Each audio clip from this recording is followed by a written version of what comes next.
Overwatch League. We have the grand final for you right now. And of course, I'm Bobby J, joined by a Racket. Once again, we have Nocturnal Hours versus Sinister 6, my friend. Yeah, welcome back once again, everyone. Glad to be with you once again, Bobby. It's been fun. Good to get back into casting. But I think it's an interesting matchup. I think the Division 2 scene, these two probably two of the sort of hardest working, or at least part of that bunch where they've received some outside help.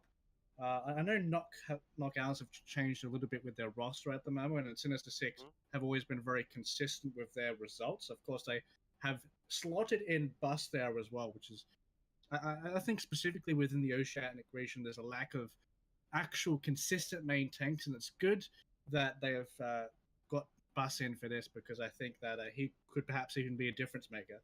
Yeah, because he's played for some quite good teams in the past. So everyone says Div 1, Div 2. I kind of like saying, because as soon as Contenders starts, I'm going to say Contenders teams, open teams. And yeah, I think he's clearly someone who could play in Contenders quite comfortably, and someone who's maybe even up into the top 8 team up there. So let's see what he can do. And I remember this is the old mate, Nage Kickerless. I remember this name back in the day. So it's good to see him again as the Owls. They get ready to put their hours on over in the lobby. So what is your thoughts, mate? Are we going to be on Ilios again? I think so. Playing out. It could be very interesting as well, because with the knockouts, I know they've had a specific roster switch. They've put in Cavino instead of Marlowe because they had a problem with Marlowe. They couldn't run soldier compositions. No, so this means with the Cavino coming in to the roster, he's hit scan flex, which primarily he's a little bit more better at hit scan. He will fill in that slot for soldier quite well. Now the question is, with him slotting in for Marlowe, can he fill that gap that Marlowe had in that team with projectile? Because he can play projectile, but is it at an actual respectable level to actually give Sinister Six a problem? Because the main reason that they put him there is because of his versatility. But sometimes when you have a jack of all trades, people can be a little bit lackluster sometimes on other secondary results or heroes. And they've got Fluoro Ash as one of the new additions to the Nocturnal Owls. So we will see what his contribution will be like to the team. There's Convino, who we were talking about before. He is going to be on the Widowmaker, Mini Boy, and Arceus. The man of the hour, Arceus. Let's see if he can stand tall for his team. But we do have Sinister Six, who has been one of those teams that people have been penciling in as the quote-unquote Div 2 #1 team. So we've got Sizzle and Pop, Synasis. How do you say it? Is it QOY or Koi? 3, 2, a roll of dice. Just it's a 50-50. Interesting name to say the least. Vero, Nage Kickerless, and the man they call Bus. Let's see if he can ride the big yellow machine all the way to the victory line as the Widowmakers begin to trade out. Pushed up, Convino gets the better of the two. Now they can move forward. It's an Nocturnal Hours. They have the upper hand at the moment. Can they walk away with the point? Question. Sinister Six with a very fast reaction. As soon as they saw a member get picked off, they made sure to engage very quickly, so they make the fight as short as possible. But in saying that, a good counter engage there from the knockouts made sure to not get them off guard. And Vino, of course, opening up with this Widowmaker and being provided with a lot of space, already nearly has that line of sight ultimate available too, so you're getting a few good shots. Nocturnal Owls currently have a record of 3-1 in the Overwatch Open. So coming in, swinging the big boy around. Can they add some more wins to the column, or is Sinister Six gonna make sure they defend their public title as the #1 team? 30% up now. Sizzle and Pop get a double kill. That's the opportunity is there. For Sinister Six, as Mini Boy is in a little bit of trouble. Arceus is out of mech, so it's looking a lot better now for Sinister Six. Sinister Six with a rotation around the right there, trying to make and open up a lot of the angles, getting a flank, and Nox trying to take out Bus, but Bus is right behind that pillar, and he will get the mega health back. That would have been absolutely huge if Bus was knocked down there, because it would have given knockouts the window of opportunity to get a dive in straight afterwards. But once again, Cavino pocketed very comfortably on the high ground with Noxious And that ultimate is used there from Sizzle and Pop, so he knows the location of the opposite one and manages to get the pick that they wanted. Sizzle and Pop does go Pop indeed. Vino's head is getting rolled off, but he's back alive, and Koi, he will have the Dragon Blade, but it'll be quickly put away. He has some members getting some picks on the back line. That is all the supports down. Now the DPS is soon to follow. Is Arceus to take out Sizzle and Pop. They should be able to capture here, Racket. They should be able to with Buff going down. Yeah, their ground control very, very solid at the moment. NoC and Arceus working quite well together and trying to make Buzz's job a little bit more difficult. And we know if they want to have a good chance up against Sinister 6, Buzz would definitely be one of those members that would obviously be a very good target on trying to neutralize. So, of course, resources, 3 ultimates apiece, but the key thing is, Nage Nicholas does have the Valkyrie. Got 4 ults on hand, and Sizzle and Pop, he is going to be without a head. If Nox finishes him off, the resurrection there for Nage keeps Sizzle in the game. Blue Ash soon to follow with Bus. He's unleashed the beast. He's looking for some more, but he's going to bounce back. It's Mini Boy with 1 frag back, but Blue Ash can get some touch of life from Noxious. It's starting to trade back and forth, but it will be Sinister 6 taking control, and they'll be able to put this point back.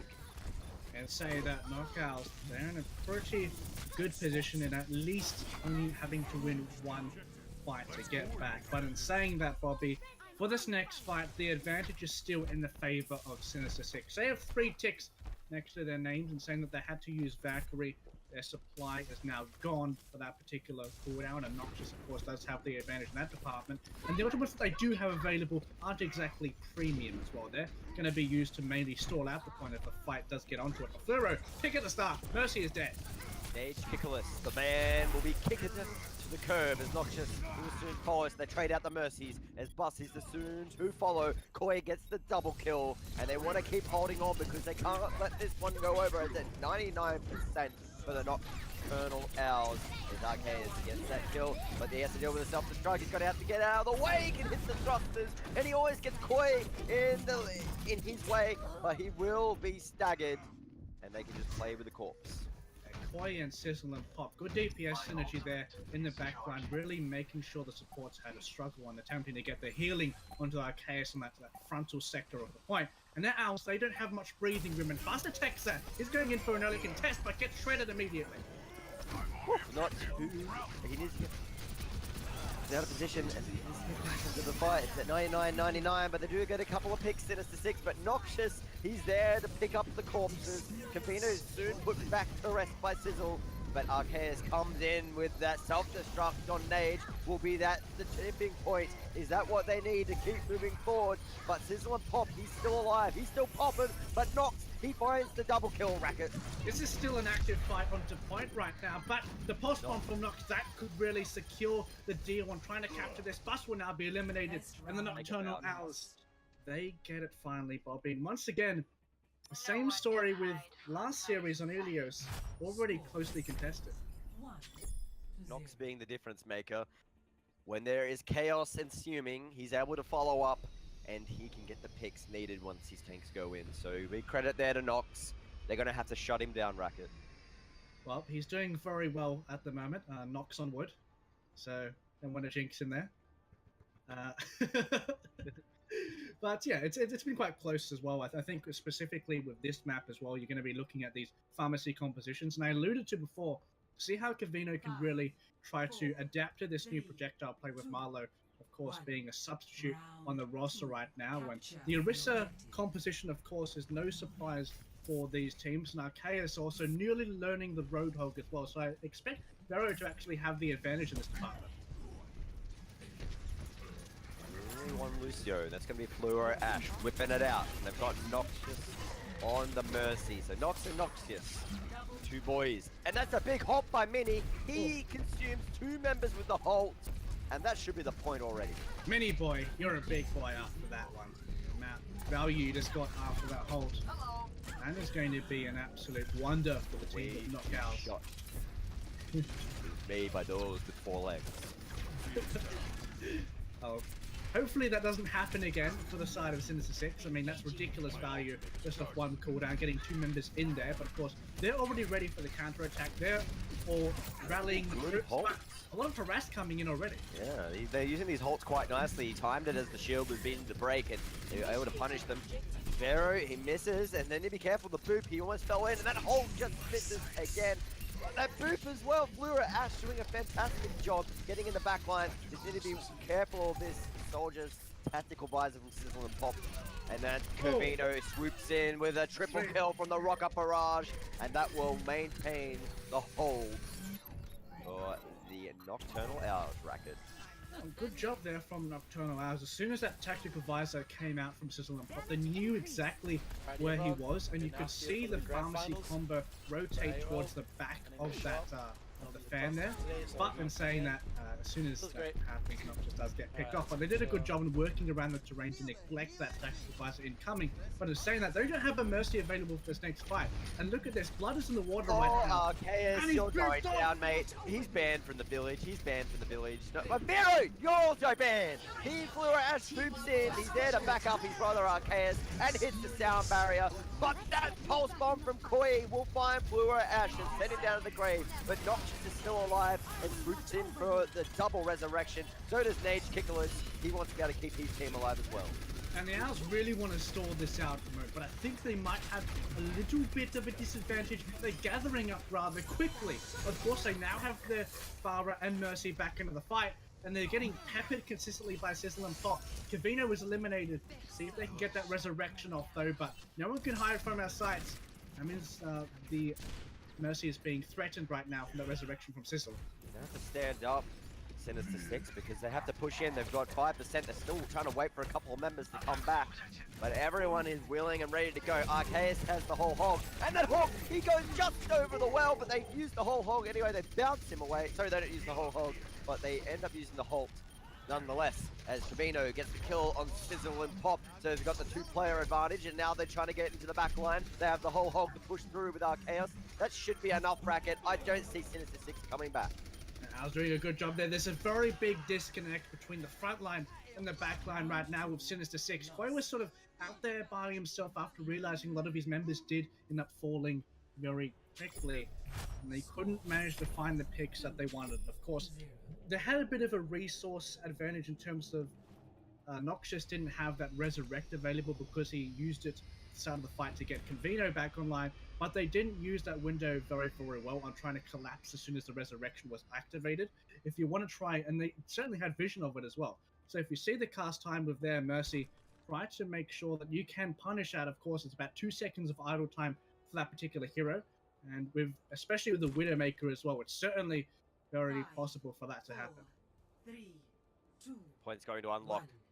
And it's up to Sinister 6 to win here. They're up against match point because they're at 2-0 Nocturnal Owls, and they can give them the first map win on the board as both teams begin to lurk into the courtyard. But we have a pause. Interesting. Someone dropped. Is that the automatic pause? Someone may have dropped. Nope, we're getting back into it apparently. Oh, there we. Oh no. Okay, Pause. There we go. Don't unpause. Don't unpause. There we go. That's what I thought it would have been. It's the automatic. When someone drops now, it automatically pauses, and you don't get to see it straight away because there's a bit of a delay with the retry system in Blizzard. So because it will give you like 10 seconds to retry. Yeah, it's good that they added that in. Finally, the spectator client is getting a little bit more fleshed out, and it's good to have that automatic pause system. So that's all good. Anyway, let's talk about the finals a little bit here. Yeah. 2-0 Nocturnal Owls. Do you see them just walking away here with the victory? Do you think they're just solid? They're the favorites now? I think they're doing a very good job, and I think they have a lot more inbuilt synergy from what I'm seeing against this Sinister 6 roster. I think Sinister 6 are having problems with their dives and getting onto specific targets and eliminating them at a quick rate, right? I think Noxious, a few of these fights, has been mispositioning, and he's been in a sort of weird limbo, and I feel like he could have been punished for some of those moments. I feel like Sinister 6 just need to be a lot more proactive with a lot of their players, right? They just need to find their grasp, know what their win condition is, and actually punish what the enemy is doing. I feel like knockouts are getting away with their very over-aggressive plays.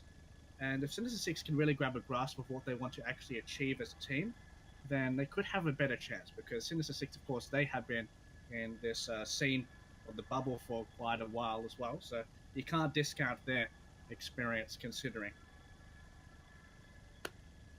I hope Koi gets back in time. I hope this is not too much of a delay for the man himself. Let's see what happens. But I wonder when they're going to add in that patch where you don't lose ult charge when you drop out. Or is that a thing now? That's not a thing at the moment. Okay, 'cause that's what they were working on. They were talking about trying to add that into the game, where when you drop out, you don't lose your ult charge. I guess it doesn't matter too much at this point because it's so early on. Start, yeah. But I remember watching back in the day. I remember Masterminds had a lot of PC issues with Degs, or he had internet issues, but then they also had Aaron. Do you remember Aaron? Yeah. So these are two players. This is like top division back in the day, and they would constantly drop out. So Masterminds would always lose fights before the fight even happened because two of their members would lose their ults because they'd just drop out. Well, it's especially a problem within our Oceanic scene because we know that our internet is so incredibly inconsistent that it actually is a real problem, right? So Yeah. a lot of teams were sort of neglected because of that feature. I think the S-Men had a bunch of laggers on their team, like at least 4 of their members having constant disconnect problems. You had like a couple members from Scylla as well. There were so many situations where if someone just disconnected, it just posed an instant advantage to the other team, just dependent. I mean, I'm not sure what you can really point the finger at. The hot weather sometimes triggers it, but overall, our internet, of course. We're behind Kazakhstan, mate. Someone crashed into the telephone pole down the road before. That was when I dropped out. Ah, okay. Maybe that happened to you, Koi, but he's back now. Maybe they put the pole back up. There we go. His dad went outside, repaired the pole. Now we're all good. So he says sorry. Dad had to put the telephone pole back up. He's a good engineer then. Good mechanic. I hope he didn't get electrocuted, mate. Hope we're all good. Yeah, it's worth it in the end. Or did the fucking maybe he has a furnace that runs the power in his house and they had to put coal back into the furnace. maybe. The furnace is recharged. Daddy put the coal back into the furnace. We're all good. Xenassus hatches a missile between the eye sockets, and Nage needs to bring the man back. So the point is almost going to go in favor of Nocturnal Owls because they just take out Xenassus again, and they pop the Mecha Vero. And Koi goes down. The furnace didn't make much of a difference. There we go. And the snowball is initiated. But speaking of a furnace, I mean, Sinister Six, they are really burning out at the moment. And they have struggled to really firm their feet on the ground. Haven't found a grip on this match so far. Knockouts. I have this car outside that keeps doing burnouts, and then the old man that lives down the road, he heard it one time happening, and he ran out in front of the car to make it stop on the road. He almost fucking died. It was so crazy. And I was walking along, and I saw this happening all in slow motion. I thought I was going to see an old man die. So, anyway, I just felt like I needed to share that with you guys on the stream. Now we get back. 36% right. And once again, Ultimate Economy, not really in an advantage of either particular team, but in quite of a predicament here, Owls. Kavino has actually gotten midi twice, and Noxious is rather low in the air. Can anyone capitalize on it? Doesn't look like it so far. Tranquility pop too. Yeah, the Transcendent stays on the point. He always got slapped off from Mini. But they will stay alive. If they can win this fight, Sinister Six still be in a very good position, Racket, because they have several ultimates on hand as well. They need to make sure they don't use them all. But no! He comes in with a double kill with the Pulse Bomb, and he's got to force out the self-destruct from Vero. It's been a school of hard knocks so That's far. a worthy trade, dude. And yeah, I know. That's massive value off the Pulse Bomb. And if Knock Owls can get onto the point quickly here, they can perhaps try to sort things out. Of course, Resurrection is a resource that is a little bit annoying, especially if you do get a very good pick like that. You know, res one person from that fight. Thackeray is pop here from Noxus as well. So he's going to be relatively safe in the air, keeping all of these members topped up into the fight. Vino, he's quickly going to fall down to Sizzle and Pop along with Fluor Ash. Noxus is here for the resurrection, but doesn't have Valkyrie. Oh, he hits the Valkyrie now, gets the double res, and Arceus can soon follow up with a kill on Koi. This should be enough for Nocturnal Owls to recap, because Mini Boy follows up with Fluor Ash. Just the boys with the owl suits. Give a good old, get a bit of a hoot point. Clap their wings. Well, they unfortunately haven't. I don't know. I was just trying to think of an owl joke, but I didn't find anything. For once in my life, Bobby, I managed not to nail a punchline. But either way, they are securing this top ground right now. Mini's bubble has to be invested, and self-destruct in the back. Can it find anyone? No, it can't. Hashtag Arceus self-destruct. There we go. That's all I got to say about that. As Mini's in the back line with the Discord orb on top of him. He's already slapped the taste out of Nicolas Cage's mouth. Noxus will soon follow down. There goes the sound barrier from Fluor Ash to keep people alive on the point, and no one's even there. 3-0 on Ilios. Nocturnal Owls walk away with the victory. They got 1-0 in the series. Hashtag Arceus self-destruct. Well, despite the Owls being nocturnal, I think it was Sinister 6 that was sleeping there. They couldn't really get onto the point in time, and as I said, maybe their DPS not getting as much as they wanted to, particularly in the series. I think Sizzle and Pop and Koi had their moments, but I feel like they were never as consistent as the opposite duo, Kavino and Nox. And especially with my questions at the start of the series, how can Kavino adapt to this roster? He was previously a substitute, so him getting in, obviously wanting to play a lot more hit scan, and now he's transitioned onto the projectile for these King of the Hill maps. Certainly quite good, with a dominant performance over Sinister 6 so far. I think we're going to be going over to hybrid now. The two choices are still the same. Kings Row and Hollywood. Yeah, I believe that. So the losing team will get the pick, so it'll be Sinister 6. So we'll soon see what they're going to pick. It's going to be Escort. So they've changed. Okay, so it's different from the BO3, because we're doing best of fives in the grand final. So let's see what they are going to pick. Boom. See what these Watch maps Point or Route 66. So Sinister 6 will get to choose that, and I'm pretty sure they go Nocturnal Owls to get to choose attack or defense. There goes Gibraltar. There you go. Going to be playing a Watch Point, Gibraltar. And Nocturnal Owls, what 1-0 in the series. What have you seen of Nocturnal Owls on Watchpoint Gibraltar, and have you seen any Sinister 6 gameplay on Watchpoint Gibraltar Racket? I haven't seen too much from these particular teams, but one thing that I want to particularly note, especially with the Owls, I feel like generally their commits onto the front line are a lot more consistent. Their commits from all of their dive targets onto the back line are a lot more consistent than Sinister 6. I feel like Sinister 6 dives are a little bit inconsistent, especially when trying to prioritize a target. And of course, this is a different format, right? This is payload. This is where a lot of the team synergy and experience is rewarded. If we're really going to see the tail for both of these teams, who really does have more inbuilt synergy, who can adjust their pathings better. And I feel like just on a straight sort of dive, Knockouts, they're looking a little bit more coordinated. And look at what we have, lads. This is AAOL Overwatch League edition. We have a substitution coming into the roster. Knockouts, this is a 7-man roster. This is what they want to utilize. So they have swapped out Nox for Marlow. So what this is, I am presuming they're going to be running a soldier. Okay, so Kavino will most likely be running soldier on defense at least. And Marlow most likely doesn't play any Tracer or soldier. So I'm presuming he's at least going to fill the Genji Pharah slot. Now, taking Nox out of the roster is quite interesting, because that means that they don't have their main Tracer player, which is a question mark for me. Maybe they don't want necessarily like Tracer on this particular point, but Kavino can fill in that slot. But I think Nox doesn't exactly fill the soldier option as well. Yeah, he's been their highest impact player, and that's an interesting choice. So we're gonna have to. Marlow has got some big shoes to fill.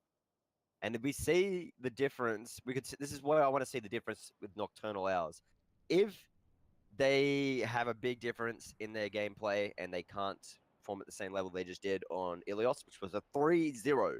It's comfortable. It was a comfortable win with momentum. You got to feel like NoC would have been feeling good about that because he had a lot of successful pulse bombs, some of them double kills. So if they don't have the same success and they lose here, I would see NoC coming back in. And they're probably going to regret that substitution. But I haven't seen too much of Marlo, so let's give him the benefit of the doubt. But Cavino will be playing on the Tracer.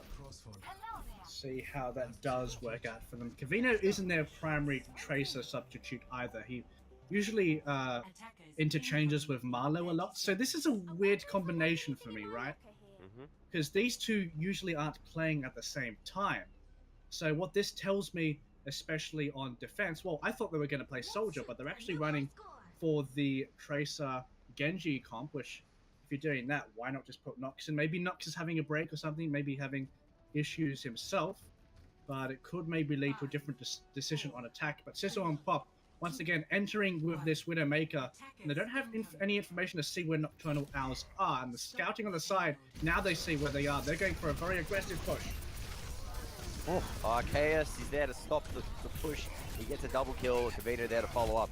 They do get Noxus, however. That's the Mercy going down. They need to be careful. They got to regroup now and wait for... Oh, they've got a couple players down. So even though it seemed alright for the defense, they're going to be on the back foot now, Racket, and looking to regroup.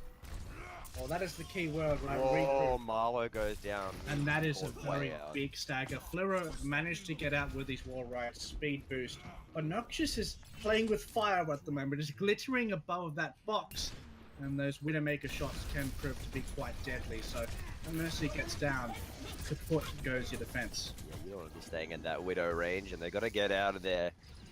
Move a little bit further down. Keep control of the backline. Now they got to find Nage Kickless. This is a lot better. Catching him out. Good job from Arceus. What else can they find is the question with Xanasis going down. They're going to try and catch out this Genji. That would be the primary target at the moment. Just dancing around the into mainframe, server room, whatever people like to call it nowadays. Bus goes down. A lot better now. I thought that would have been... I thought the defense was already going to be cracked. Yeah, it was a decisive rotation there, I think, from the Owls, and I think if you're up against a Widowmaker composition, your job is to effectively make sure you utilize the terrain as well as possible. I'm surprised that they don't have any of the members in the server room to try to avoid LOS, to try and phase out and force her in a different position so you can counter dive with those tanks. But Dragonblade coming in for nonetheless, and Fluoro with a good counter sand barrier. Aiming for the back line, they've already taken out Cavino, so they don't have to worry about the Tracer going to counter engage. He hasn't found much with the Dragon Blades, but the defense has done a good job. Now Cavino's back into the fold. They take down Xanasis, pushing forward. What a beautiful counterplay coming out from the defense. Not just though, with that Valkyrie, using both of your support ultimates there, I don't like it. Of course, if you're trading Sand Barrier for Genji ult, yeah, it's okay. But having that Valkyrie on the top there, I don't think that was necessary there from Noxious. And this means coming into the next fight, Valkyrie advantage, or support ultimate advantage, is coming in the way of Sinister 6. And see if they can try to utilize that. Group up and make work of those healing ultimates. Puts so much pressure on the DPS. Marlo with the Dragon Blade and the Pulse Bomb with Cavino. Yep. We're going to have to see if they can catch out. If they can catch out a support on the back line, that will be very handy. He's going to go in deep now. He's already found Sizzle. He does get Xanasis with the help of Cavino, so they will be able to breathe a sigh of relief for defense. There we go. And this is a little bit more of a difficult situation, of course, having both of these support ultimates with the Widowmaker composition. I felt like they had too many members on the high ground. If you want to utilize those AoE support ultimates, you want to group up besides that Widowmaker, right? You want to allow those full effects, the great healing, to be utilized. Sizzle and Pop still trying to find any picks, but unfortunately hasn't been hitting the mark in that regard. I think they should change off this Widowmaker. He's not going to get through the shields anymore. The cart's too far away to be any sort of impact. And you can see it because they're not getting any shots off, but Noxus does go down to Vero. So this is the best opportunity they've had since the start of the game. The offensive Sinister 6 as Marlo's already been taken out. There's a self-destruct down on the point. Can't find any members though, as they're still fighting inside the server room. They pop the sound barrier, but will it be enough, Racket? I think it might. be in this situation. Maybe not, actually. Owls are getting dismantled one by one, but don't forget they still have that Mercy back and is now resurrected midi into the fight. So the Winston is back into the fray and they're trying to push them back. Self-destruct used, but doesn't find anyone.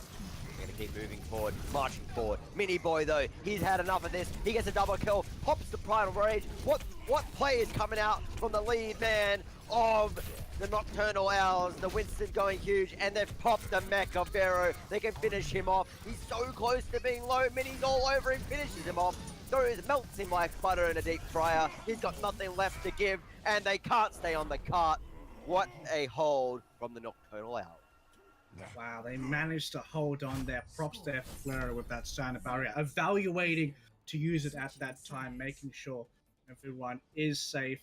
And I feel like that is a call that is really dedicated to the shot callers in Knockouts. I know Arceus and Noxious are their primary callers. Fluoro usually listens to what they say, and I believe most likely in that situation they would have been given the call. Fluoro, sound barrier right now. He listened to the captain in that scenario, did a good job, and they looked very decisive of what they wanted to do. Now, I feel like Sinister 6, they had the advantage for a little bit there, of course, having double support ultimate and that prolonged fight. It gave more room for the Knockouts to generate more of their economy. And, of course, Mini, you don't want to anger a silverback gorilla, just slapping around everyone out of the fight. And the last sort of engagement there, doing a good job. And let's see how the attack goes for Owls and see if Sinister 6 can get anything that's unique out of their wheelhouse. They've been doing very standard stuff, but haven't been performing at the level Owls have. Nothing creative really coming out. They're going to have to play solid here, make sure they have each other's backs, and can't allow anyone to get to the back line. And Convino, if he sticks on this Bastion, this would be pretty interesting, but I imagine this is going to be someone dropping out. The auto pause comes out. Will it be Koi again, Racket? Let's see what the bets are. Could be Koi. That's what I'm sure we'll see in a little bit. Yep, so Koi has disconnected once again. Leaking strats already before they even get outside the door by saying effing Bastion. Good one, mate. Yeah, that's an Arceus play. Maybe it's a mind game though, Bobby. Maybe they're just hovering over the Bastion, they're just shooting at the walls, and the enemy's oh right, they have a Bastion. Let's get back to spawn and change. And then he's even typed it in the OR chat to try and do a double mind game. His mind is so intellectual that he's on another level. He's transcended both of us, Bobby. He's tricked everyone in this whole match. Now that's in a parallel universe, not this one, unfortunately. I'm sorry, mate. That's a good song from the Red Hot Chili Peppers, dude. Is it? Wait, what's it called? Parallel Universe. I never knew that song. Oh yeah, okay. Sorry, I'm not very good with anything with song names. With unless it's filthy kitty trap music. I don't listen to that type of music. I'm just very bad with song names. I know the tunes. You and Spinder listen to that kitty trap music. If there was a program, I'm pretty sure there is actually. If you could just hum the tune of a song, and then it'd pop up on like a playlist, because I never know what the actual song is called, right? Yeah. So if I could just hum the tune and it pops up, it'd solve all my problems personally. So if anyone is interested in developing such technological advancements, please make sure to give me part of your pay if I'm stealing my idea. Give me the cut.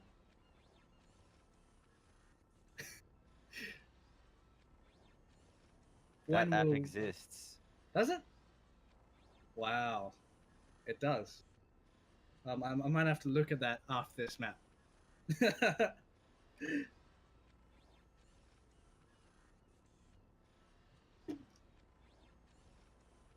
As we wait Koi to return, maybe he's jumped back into the pond, mate. He had a bit of a splash.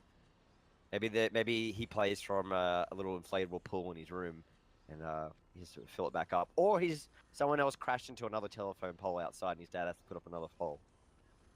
Come on, Koi. Maybe his mum had to do it. Maybe his dad got electrocuted, and then his mum has to put the pole up. What's it with you and electrocuting people, Bobby? I'm just saying that people have probably crashed into the telephone poles outside, and then like his parents are having to put the poles back up in the lines because his son's playing in the AAOL finals. Now they're just using the 4G. Like, my son! My son's trying to be a professional video game player. Stop crashing outside. They'll have to get some reinforced walls around the telephone pole next time. Stop driving into the house. Into the house this time. You changed the story. Into the pole outside the house. There we go. There we go. Keep it consistent. Oh god. Attackers. Can we keep it consistent? 30 seconds. I don't know, Bobby. I don't know, mate. Consistent is nothing I really do, mate. Look, we're fluctuating like the rate of Bitcoin at the moment. Or Australian internet ping. Yeah. Well, either way, I guess that's more relevant to this particular situation. Time to unmute game, he says. Alright, 7 seconds to go. Convino, let's see if he's going to stick on the Bastion. That'll be very interesting if he does. Nope, he's going to be on the Widowmaker. As we unlock, it's all up to the defense of Sinister 6 to hold on. They have to not allow them to push towards the end of the first checkpoint because they were unsuccessful in their offense racket. See how they can adapt to that. Sizzle and Pop getting shot, but of course, Age has him on lockdown. But those shots coming in from Cavino are peppering down these tanks rather efficiently. Vero, of course, is discorded, but Arceus is out of mech, so he's going to be dove in by Winston at the moment.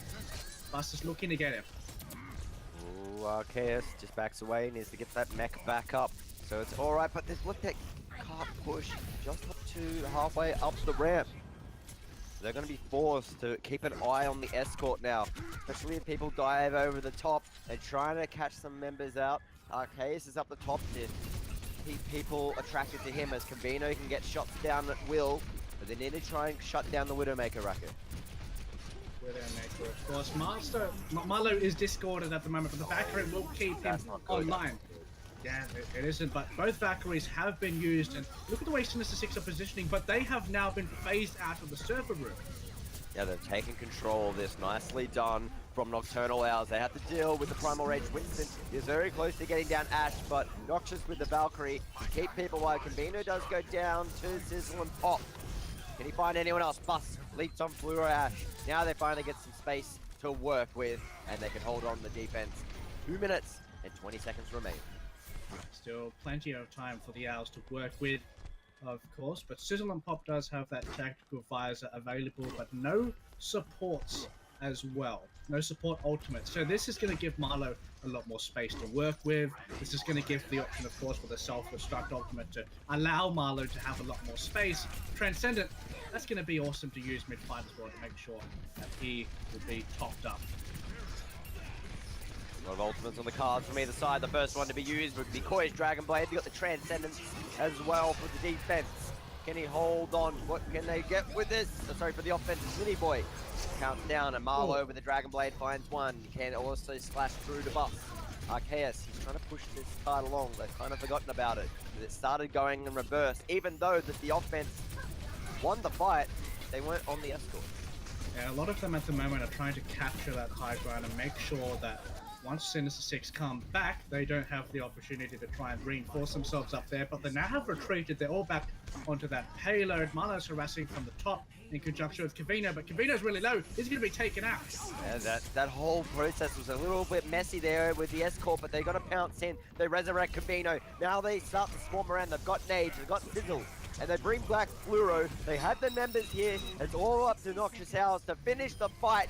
They got Vero left. They got Koi left. Koi's gone. Vero's mech being popped. He's the last one remaining. This should be about it, Racket. And they go up 2 maps in the series. They have 1 left to go to win the grand final. Once again, a very dominant performance there from the Owls. Better ultimate economy for sure. They always had at least one component of a combo available so they could attempt to work with something. And look at this, Noxious, making sure that they sort of baited the resources coming in for Convino when he get picked off, and did have that Valkyrie to make sure the process was smoothly running through. So good job there from Noxious, making sure that that Valkyrie just securing everything. Plus with 3 gold medals. So he's doing a good job on that Winston, but unfortunately still not enough for the Sinister 6 roster. Yeah. Is he going to be a permanent member, or is he just... I'm pretty sure he's a substitute, so I mean, despite us saying he's a very experienced, like he can obviously play in Division One, how much does that weigh up against him not being a primary main tank in the roster, right? Because What's Division 1, mate? We talk about this all the time. look, well, that's a debate for later. We'll just say Come on. in top, There's Overwatch top 5. In the past as well, there's I don't know. Look, it's everyone has a different opinion on it, but Bus can definitely achieve that high level, and he has been there in the past, right? So he does have that experience, but how much does it weigh up against the inbuilt synergy that they've developed with their other tank, right? Because sometimes having a better mechanical play on paper, yeah, sure, that could work, but especially the main tank, given that it's a primary role of a team, you need to work around your dives, and he's going to be the very first one engaging and delegating who's going to be with him, right? So maybe Bus has different comm routines to the other main tank, and maybe that's affecting some of the synergy coming in built here from Sinister 6, despite what the on paper upgrade could perceive us to be. So we're going to be on Horizon Lunar Colony this time around. I think Sinister 6 will get to choose attack or defense. So expect a lot of back and forth here, Racket. Yeah, certainly. I think this will really tell the tale. Can knockouts remain very consistent with their dominant performance so far in this series? It's not entirely out of the question if they can perhaps even first point hold Sinister 6 from what we've been seeing so far. The Sinister 6 look a lot of they've been having issues in terms of their engagements with a lot of these fights. So if they can try to work that out, especially within a 2CP map, you do have those chances, and you get to experiment with a little bit more creative compositions, I guess. They need to pull rabbit out of the hat, right? I mean, that's no sort of question here, because knockouts have really put their foot on this series and saying we're going to kick you out the door. Sinister 6, they need to sort something out quickly, otherwise knockouts, they're going to be firmly standing at the top with Sinister 6 on the floor with the flag down. I don't know. I expect with Nox now back into the squad that we'll see Nocturnal Owls walk away with the victory, but it is Horizon Lunar Colony. We've seen some crazy things here in the past. Even your name here getting held for 7 minutes when we thought they were going to win. 7 minutes of heaven by Kings, which was the most voted for play of the year in the ANZ Overwatch Awards of 2017. So will we see anything interesting here, Racket? A lot of people rag about 2CP, but as an actual spectator, I think it is quite funny to it's quite fun to watch. Yeah. So despite obviously in the players you really have to grind it out, very hard, grueling fights. Just as a pure spectator point, it can produce the best moments that we've ever seen in Overwatch, and we've seen it through Overwatch League. We've seen it within our own scene as well. So, of course, we will now be transitioning onto it and see if we can try to see those exciting plays that we've seen in the past. I think players should just suck it up, mate. You're getting paid. Well, that is the thing, right? Blizzard have enforced that you have to try and learn all of these maps of a lot of the map pools that are available in these tournaments. It forces you to not sort of draft towards one particular thing. You have to be an all-rounder, right? You need to make sure that you have your bases covered. And we've seen within the Overwatch League certain teams being absolutely horrible at KOF, better on like payload. You're seeing so many different styles coming in. Of course, different game modes. You can see different attributes and players rise up and decay. How long till Blizzard World comes? How long till Blizzard World? I believe it is within maybe a week or something. So once that comes in, they'll certainly add another spanner to the works as well. Well, it won't be in the open, No, but certainly not. it may be in contenders, and it may be in the next seasons of different amateur leagues. But we'll soon find out anyway, Racket, as the point is unlocked. The team on the offense first is Sinister 6, so they're going to have to put down a good time because the pressure is up against them because they're up against match point. And Fleur Ash already takes out the Widowmaker, so another good start for the Nocturnal Owls. Yeah, certainly now they have to retreat. They're still electing to rotate towards that low ground though. And Aces and Bus are right there near the Mega. And of course, on the side, they have Koi out in space, just jumping up and down looking for a flank. But guess what? He's being scouted out from the case. He knows that the Tracer is coming out there. Is Koi going to alternate his pathing? Was he just still going to be an annoyance? Yeah, he goes back towards his tail. A lot of time being delayed, but Fleur Ash does go down. He will have to get revived from Noxus. What else can they get here? Can they push forward? Nox will go down, so the guy that we're highlighting as the impact player, he's out of the fight. Fleur Ash soon to follow. Then Noxus. This should be Sinister 6 point. Oh yeah, Koi is absolutely popping off on that Tracer at the moment. Sinister's getting a few opening frags. Discord targets looking a lot more better for the squad of Sinister 6. Now let's see if they can transition that success onto the second point of Horizon. Already the Tracer Koi has scouted out where the potential positioning is. Mini's right on top of that high ground, rotating, cycling. But in saying that, with a Junkrat Reptile, it's going to slow things down a little bit. Like Kavino is eliminated in saying that, right? So that could perhaps maybe play into the engage into this next fight.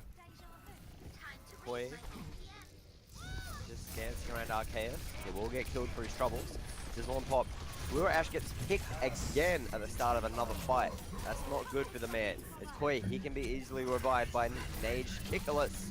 So what will happen here? They need to use Arceus' whole hog, but he gets pulse bomb, but he's very low. Can get healed back up. He's getting pocketed by Noxus, but he's under pressure. The tactical visor from Nox. That should be enough for the defense to hold on. Certainly. A good job just kiting back Nox to that tactical visor, just eviscerating the offense there. Right now they're just trying to find their default positions. I felt like Xenasis has been getting a lot better throughout this whole series. He positioned very well in that fight, wasn't very contested on onto that first point.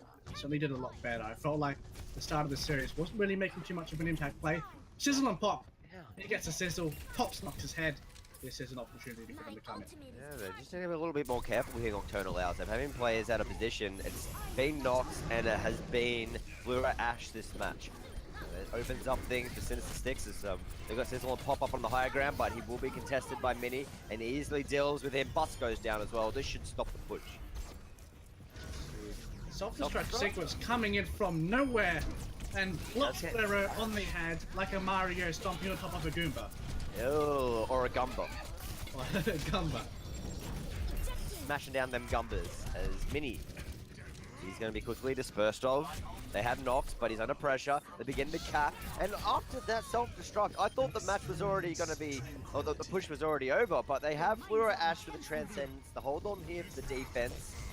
He's going to quickly wrap back around and go inside Mini's shield to keep people alive, but they have Valkyrie now with Nage Kickless. Will this be the kicker? Will Nage Kickless? Will he win this in 60 seconds? Or will he be gone in 60 seconds? I don't know. I tried to punt, but I failed, Racket. He learned from best, but Noxus now is on that Moira.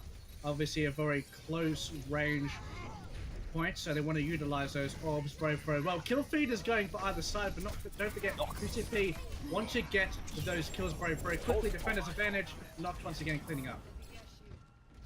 The defense still holding on. 2/3 captured. 3 minutes and 50 seconds. It's an alright push so far, but they really needed to get it on the next one and try and at least end this with 2.5 minutes or so on the bank, because this is quite an offensive favored map. See how they do operate that, of course, and see where the Nocturnal Owls are at the moment. You see 2 tanks onto that top ground, that moving, and now it's actually been dislocated there from Vero. So now the Diva is down onto the ground. Fleury does get a pick though, so that doesn't really mean much. It's going to keep the delay happening. Boss has the Primal Rage. They'll need to get this Transcendence or this Self-Destruct up if they really want to capture this one, Racket. As Arceus, he is holding on to his Self-Destruct. He needs to make sure he stays alive. Nox now has the Tactical Visor. Convino taking some damage, but he's going to get that Pulse Bomb up quite soon, along with the Transcendence. So both teams are going to be quite equal going into this fight. Who's going to pull the trigger first? It's Thanasis going down. Mini Boy was there to get the kill. Vero gets one back, but I don't think it's going to be enough. And there's the Self-Destruct. Not going to find anything whatsoever, Racket. And Vero will be demeched again onto point. Arceus focusing that very down, forced to use his tactical self-destruct. Oh, sizzle and pop. Defense. Too many ults, mate. It was a lot of ults that were used there for the Owls. They're already on the way out. That's the thing that we've talked about in Division 2 and in the Amateur League. The thing that really holds back some teams, I feel, is the ult management from both teams. All the teams that we've seen so far tonight. Yeah, that certainly could be a blow that maybe could cripple them for this next fight, because now looking into it, as you said, look at Sinister 6, they have a decisive advantage coming into it. Up on the high ground, Blue Ash just sitting on that Transcendence. There goes the Valkyrie and Nage Kickless. And they got the Transcendence, so they've just used 2 supportive ults in the one go. Will this cost them the match? It cost them the push because they just didn't really time too many ults here, and a lot of them are going down. They do get resurrected by Nage Kickless, but it's just going to bring back Thanasis. But he gets quickly put back down by Mini Boy. It's looking good for the Nocturnal Owls. All they have to do is just keep holding on, Rackets. Trying to cut them down, and NoC just does use the Valkyrie, so he gets Mini back, and once again NoC with another tactical fight. He's shredding through a lot of these members. We highlighted him before, and he's still getting frags left, right, and center, no matter if he is on Tracer or Soldier. This guy is absolutely cleaning house. As I've mentioned, ult management. If they didn't use both support ults at the same time on Sinister 6, they could have just lasted out that fight and been able to keep fighting through that tactical visor racket. Yeah, it's really unfortunate, and I think NoC is really grabbing that opportunity and shoving it in the face of Sinister 6, giving them the good old punishment, and see if Sinister can try to adapt to that. And as you said, their support ultimate's usage hasn't been very good. Yeah, I think the Nocturnal Owls kind of knew that they could just pull the trigger there with that tactical visor, knowing that they used 2 supportive ults, and Sizzle and Pop, he's found 2 kills. But Arceus, he's used the self-destruct to take down the front line with Bust, and they can move up. Nice work from the young man, the young Lebanese man, the superstar of the village of Unknown in Lebanon. He's able to find a couple kills. You're doing a good job at making sure Sizzle isn't too confident on the high ground at the end of it. And of course, when a soldier is tactical advising, you need to make sure that your tanks are right on term to neutralize a lot of the line of sight that they could potentially get. Saying that Sinister 6, they're contesting the point right now. This is their last chance. Arceus trying to narrow in on the support. Nick Nage Kickless doing a good job so far to stay alive, but I say that the NoC finishes him off.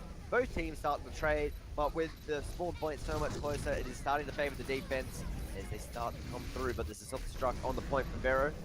Arceus will be able to take him out, but he's mechless at the moment. Needs to be careful.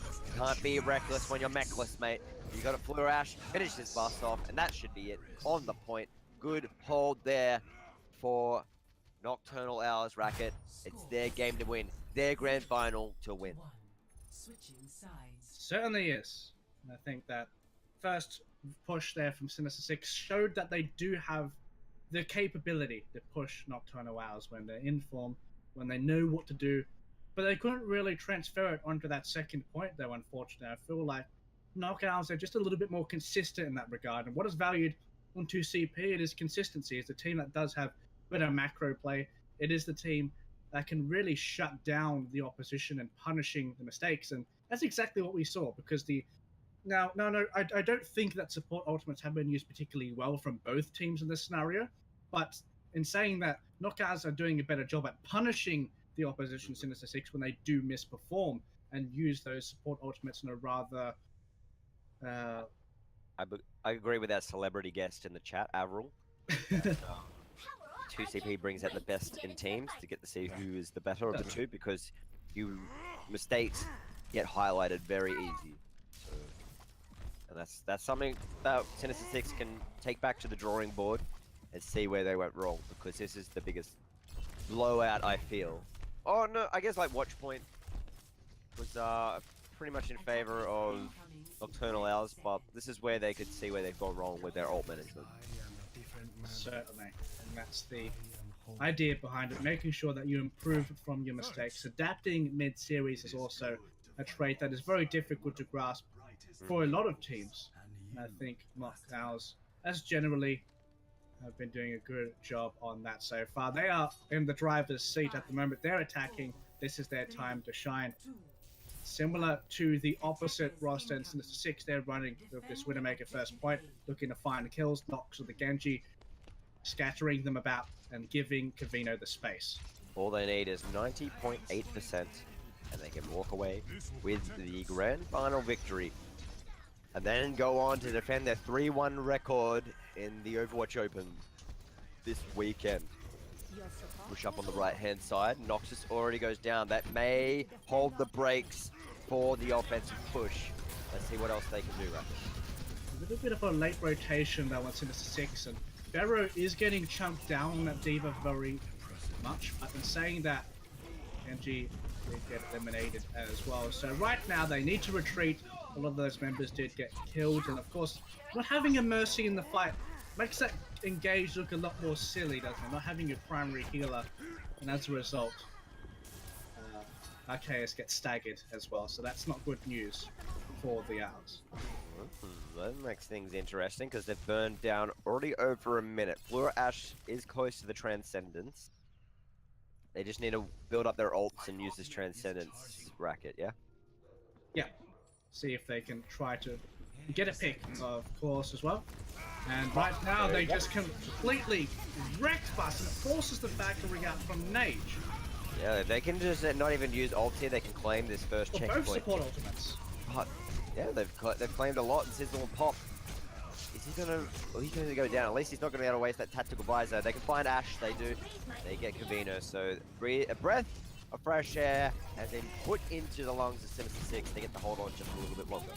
But in saying that, once again, Sinister 6 have left themselves in a tricky position, because NoC is going to have that Dragon Blade available for this next fight. So if they don't get another pick at the start of this, then Owls can really freely go into the point without too much threat. I guess Tactical Visor and the Self-Destruct. Oh no, Koi dropped, and he had full ult. He had an ultimate. That's unfortunate. Wow.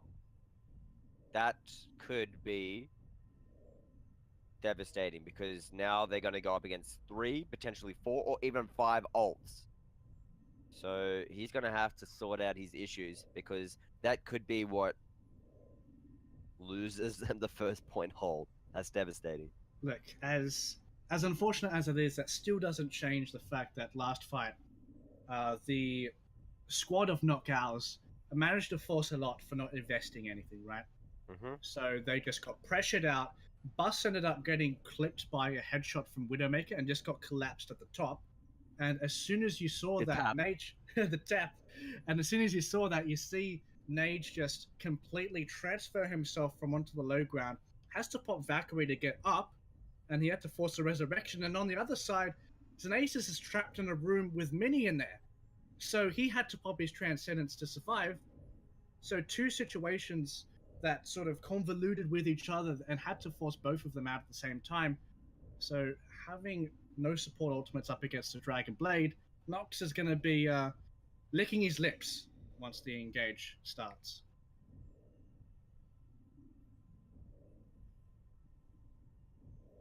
And have your candles ready in the chat for Mr. Mr. Koi. I was just reading a fucking message. For Koi. Anyway. So, bless up for Koi in the chat. Let's see what he's going to do. Will he come back in time? I just wanted to listen to Bobby and Racket. No problem, Ash. But you guys can just listen. Don't worry about listening to the stream right now if you are. You want to listen to it afterwards. Focus on your game, boys. And girls. I don't know if everyone's a boy or not. Anyway.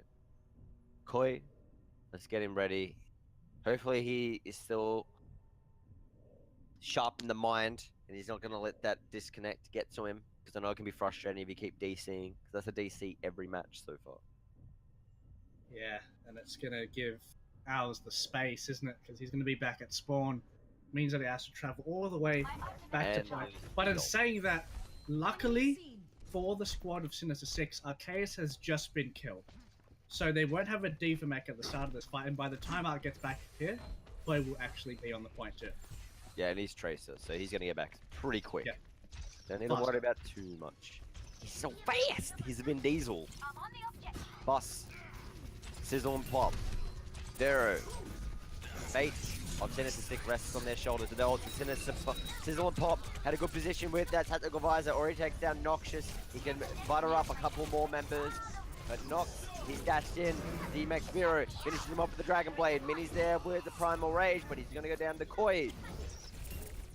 Deal with Bus. He's slapping around with the Primal Rage. He hasn't been Discord all, but Sizzle and Pop, he's still uncontested and got a kill on Fluoro Ash. and he's going to get resurrected, so it's still up for contention at this point. This is certainly no eco fight for the Owls. They're going all in, all chips on the table. Of course, 60 seconds remaining, so this is why they're using all of these ultimates to attempt to win it. And now self-destruct sequence over the top. Can it find anyone? Ooh, gets Noxious. That was a nice one. They got in pretty deep, kept going forward, and Xanasis has the Transcendence. They can keep following up. They force off members from Nocturnal Owls off the point. Nox has hit the deflect. The D-suit Vero, but Nox goes down by Sizzle and Pop, and Vero gets back into his mech. Arceus is still alive, and he catches out Nage. Who else can he find? Not any members left of his team, and he needs to quickly die, unless he can stay alive. He does find Sizzle and Pop, but there's less than 20 seconds remaining. Few members they stagger him. This is going to be hilarious. Oh. I would have left him alive just a little bit longer. Once again, not just getting clipped with the self-destruct. And he needs to really be careful of that because he's got clipped by that a few times this series. But Nox gets the pick at the start. This gives Owls the idea to go onto the point. This is going to be difficult. Vero, Max suited. Once they get Arceus back into the fight with that Diva, it's going to be very handy. And they have the Transcendence from Ash to do so. They should be able to capture this. Unless there's Valkyrie from Nage Kikolas. He's going to channel his inner Nicolas Cage. He's going to unleash the beast on everyone. Can he keep the boys alive? Sizzle and Pop. He's going to sizzle out. Not much pop left in that one. Still have the Tracer to attempt to try and sort something out. And 4 minutes left for Nocturnal Owls, and saying that not really too much resources in their bank to use. They do have an advantage though in that regard, and they know that. So they're onto point straight away, and Vero's attempting to guard it and has to be forced to get back, and wants the healers to get onto him. Yeah, Noxious goes down. They won't have those extra heals, so they might be the brakes may be halted for them. But Arceus, he's used the self-destruct. He's already got a kill on Sizzle and Pop, but his mech's been de-suited. Got Combino, he's already picked up 2 kills. Combino is the man. Combino, Bombino, what else can he find? Bus, he's going to be caught out. He's jumping onto the squishies. He does find a couple of kills. He's doing it pretty nicely for his team. Will get taken down, but that effort from Bus will save the day for Sinister 6. Sinister 6, great job once again at finding Noxious at the start of these fights, and saying that 2 ticks were achieved for 2 ultimates on Nocturnal Hour. So that's a pretty good investment for that fight. And saying that, of course, Sinasis will have his Transcendence online next fight, but the Valkyrie advantage, Noxious has that a little bit at the moment. They're rather even, so expect both support ultimates to be used at the start of this fight, because Knockouts are doing a long rotation around, trying to find picks in the back. Combino going further into the back line. Mini Boy, half health. Combino also quite low. Nage goes down. Arceus mech pops. Transcendence from both Zenyatta's on the point, but Sizzle and Pop, he wants to make the difference. He's got the tactical visor out, but they have the double resurrection from Noxious. That's going to make things a lot more difficult for the defense, especially when Combino can land a pulse bomb. Koi, though, he's got something to say about it. He gets the double kill. He's trying to keep the dream alive, Racket. And the back line making mincemeat of the supports.